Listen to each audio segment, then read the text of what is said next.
Magandang buhay mga kadabarils! Meron ba kayong mga hinog na saging dyan? Ito gawin mo. Ayan, magbalat ka ng saging. Siguro kapag malalaki, mga 4 o 5 peraso. Pero dahil maliliit itong saging ko, siguro 12 yung ginamit ko.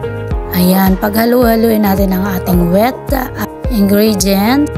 Halo natin sa saging ang vegetable oil, sugar, egg, then mix well lang natin siya hanggang maging smooth naman ang ating dry ingredient. 3 cup yan ng harina. Kahit anong klaseng harina pwede na. Andiyan na po yung mga ingredients niya.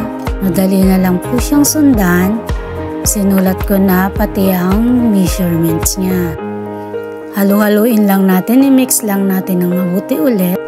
And then, ipag-combine natin ang wet and dry ingredient. Katabi na nga pala akong 1 basong water na nilagyan ko ng 1 tablespoon ng vinegar. Takpan lang natin siya kahit mga 30 minutes lang para ma-rest yung ating baking soda o pampaalsa. And then, ayan, lagay na natin sa molder.